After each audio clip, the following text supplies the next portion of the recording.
ஒரு காலத்தில் நாடார் சமுதாயத்தை அன்டச்சபிள்ஸ் ஒதுக்கி வச்சுருந்தாங்க.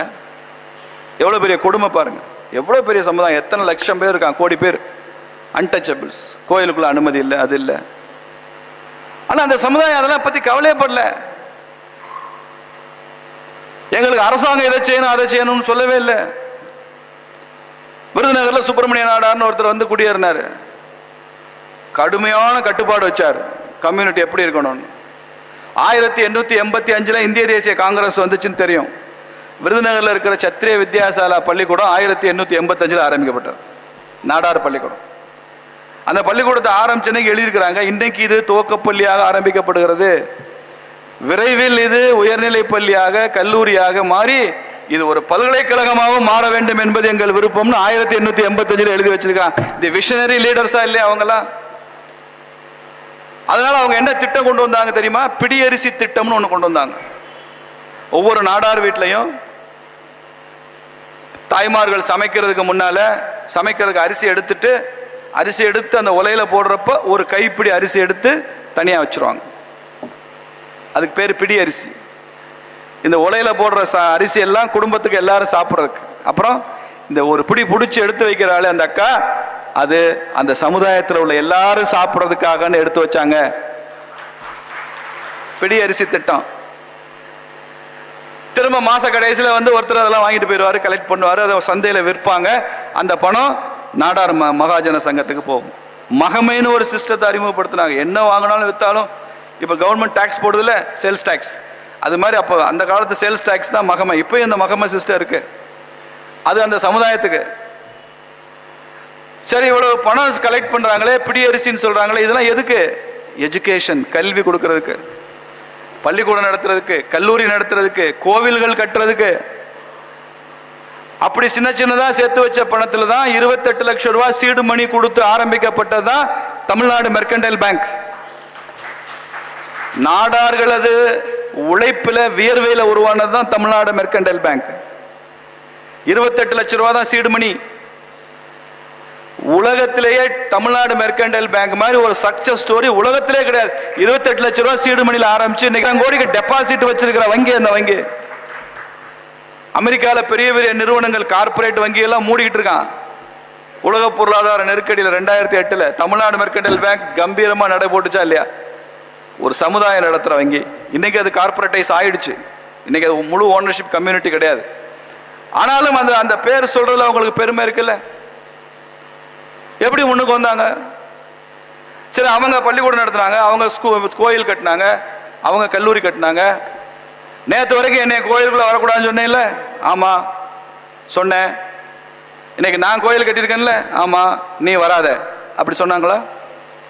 நேற்று வரைக்கும் என்னை உன் கோயில விட மாட்டேன்ட்டு இல்லடா. ஆமா, நீ கட்டின கோயில நான் கட்டின கோயிலுக்கு நீ வராதரா அப்படி சொன்னாங்களா? இல்ல. ஒரு சைனீஸ் பழமொழி இருக்கு, you true a small circle and kept me out. நீ ஒரு சின்ன வட்டம் வரைந்தாய், என்னை வட்டத்திற்கு வெளியில் வைத்தாய். ஆனால் நான் ஒரு பெரிய வட்டம் வரைவேன், உன்னை வட்டத்திற்கு உள் வைத்துக் கொள்வேன் அப்படின்னு சொன்ன.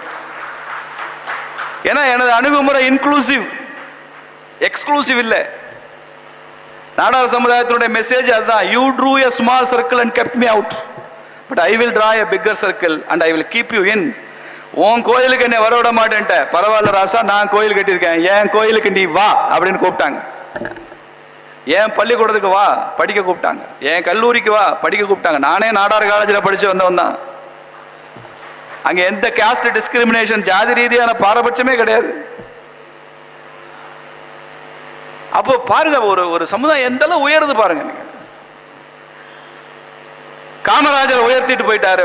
இத மாதிரி அவருக்கு ஒரு அவப்பெயர் வேற வேணும். 9 வருஷம் சிஎம் இருந்த ஒருத்தர் 1885 காமராஜர் பிறக்கிறதுக்கு 18 வருஷத்துக்கு முன்னால ஸ்கூலும் காலேஜ் ஆரம்பிச்ச ஒரு ஜாதியை வளர்த்து விட்டாருன்னு சொல்றதெல்லாம் அது அவரது புகழுக்கு அழகல்ல. அப்படி சொல்லக்கூடாது, அப்படி வளர்த்து விட முடியாது.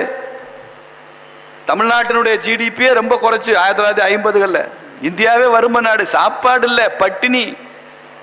காமராஜர் கனடாவில இருந்து கேர் நிறுவனத்தில் கோதுமையை கடனா வாங்கி இலவசமா வாங்கி நம்ம ஊர்ல பிள்ளைகளுக்கு சத்துணவு கொடுத்தார். உலகம் எல்லாம் நான் போய் பிச்சை எடுக்கிறேன்டா, நீ படிடான்னு சொன்னவர் காமராஜர். நான் போய் பிச்சை எடுக்கிறேன், நீ படி, நீ படிக்கிறதுக்கு தான் நான் பிச்சை எடுக்கிறேன். அப்படி சொன்னவர் அவர். அந்த சமுதாயத்தினுடைய முயற்சி பிரம்மாண்டமா வந்தாங்க. இப்படி நூற்றுக்கணக்கான உதாரணங்களை சொல்ல முடியும் சார், நூற்றுக்கணக்கான உதாரணங்கள் சொல்ல முடியும். தமிழ்நாட்டில் மாத்திரமே இவ்வளவு, கேரளாவில் இப்படிதான், ஆந்திராவில் இப்படிதான். பாலமேடுன்னு ஒரு ஊர் இருக்கு மதுரை பக்கம், அலங்காநல்லூர் ஜல்லிக்கட்டு, பாலமேடு ஜல்லிக்கட்டு ரொம்ப பாப்புலர், கேள்விப்பட்டிருப்பீங்க. அந்த பாலமேடில் நாடார் கம்யூனிட்டி ஒரு கூட்டுறவு பால் பண்ண ஆரம்பிச்சாங்க 63ல், கோஆபரேட்டிவ் சொசைட்டி.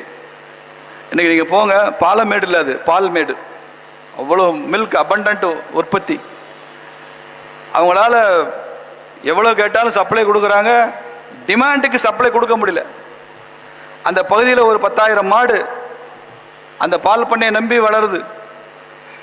இந்த மாடுகளுக்கெல்லாம் வைத்தியம் பண்ணணுமே, கவர்மெண்ட் வெட்டினரி ஹாஸ்பிட்டலுக்கு போனால் டாக்டர் இல்லை, மருந்து இல்லை, ஊசி இல்லை, ஒன்றும் இருக்காது.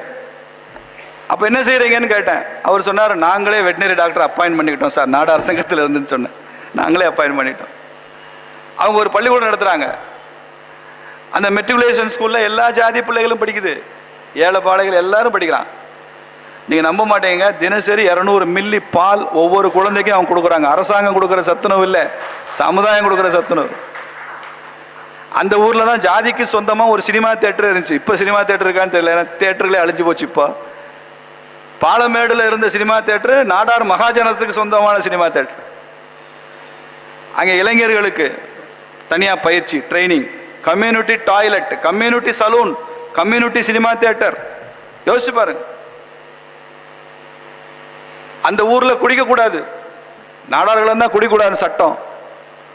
எனக்கு ரொம்ப ஆச்சரியமாக போச்சு. இப்போயும் அந்த பழக்கம் இருக்கான்னு கேட்டேன். என்ன இப்போ இவ்வளோ டாஸ்மாக் வந்ததுக்கப்புறம் இப்போயும் இந்த குடிக்கூடாது சார், இந்த ஊரில் குடிக்க மாட்டான், என்கிட்ட தெரியாமல் போய் மதுரை பக்கம் போய் குடிச்சிட்டு வந்துடுவான், உங்களோட சேர்ந்து கெட்டு போயிட்டான்னு வேற சொன்னார். எங்கள் மதுரைக்காரங்களை சொன்னேன்.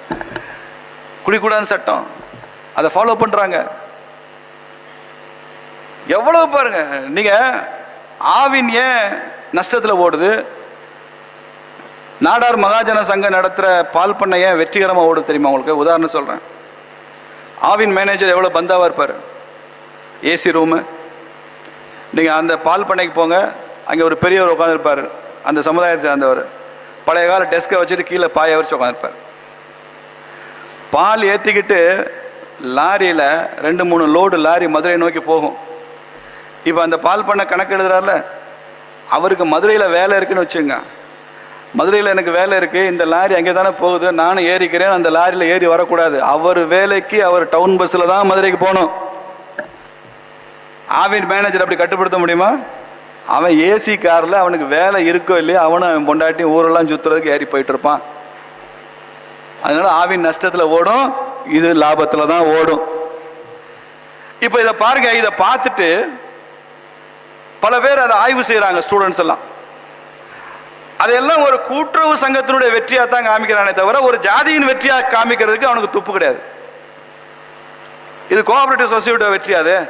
அப்படின்னா தமிழ்நாட்டில் கோஆபரேட்டிவ் மூவ்மெண்ட் வெற்றி அடைஞ்சிருக்கணுமே, மிசரபிளி ஃபெயில்டு. இது ஒரு சமுதாயத்தின் வெற்றி என்பதை எப்போது நாம் புரிந்து கொள்கிறோமோ அப்போதான் நமக்கு இதனுடைய அருமை தெரியும். இதெல்லாம் பார்த்து அந்த ஊர்ல மற்ற ஜாதிக்காரன்லாம் சேர்ந்து ஒரு கோஆபரேட்டிவ் சொசைட்டி ஆரம்பிச்சாங்க அந்த ஊர்ல. இதெல்லாம் நீங்க வந்து பார்க்கணும். இது பராசக்தி பால் பண்ண, அது இன்னொரு பேர்ல ஒரு பால் பண்ண ஆரம்பிச்சாங்க. அதுல நாடார் தவிர மற்ற எல்லாரும் அந்த பால் பண்ணையில மெம்பர் ஆகி ஆரம்பிச்சாங்க. ஓ, நாடாருக்கும் இவங்களுக்கும் போட்டியோ? நம்ம புத்தி அப்படித்தான் யோசிக்கும். போட்டியில் இல்லை, ஒன்றுக்குள்ள ஒன்று ஒத்துழைப்பு. இவர் பால் ஆர்டர் எடுப்பார், ஒரு வாரத்துக்கு முன்னால் எடுத்துருவார். திடீர்னு பால் ஷார்ட்டேஜ் ஆச்சு, ஒரு 5000 லிட்டர் பத்தலை. அங்கே ஃபோன் பண்ணால் அவர் கொண்டு வந்து சரிங்கன்னாச்சு நான் கொடுக்குறேன்னு அவர் அந்த 5000 லிட்டர் அவர் கொடுத்துருவார். இவங்களுக்கு ஒரு பணம் டேர்ன் ஓவர் பத்தலை, டிரான்சாக்ஷன் கொஞ்சம் பணம் முடையாக இருக்குது, இவர் பணத்தை அங்கே கொடுப்பார், அவர் பணத்தை இங்கே கொடுப்பாங்க. பரஸ்பரம் ஒற்றுமை உணர்வுடன் அந்த ஊர் இன்னைக்கு உச்சத்தில் போய்கிட்டு இருக்குது.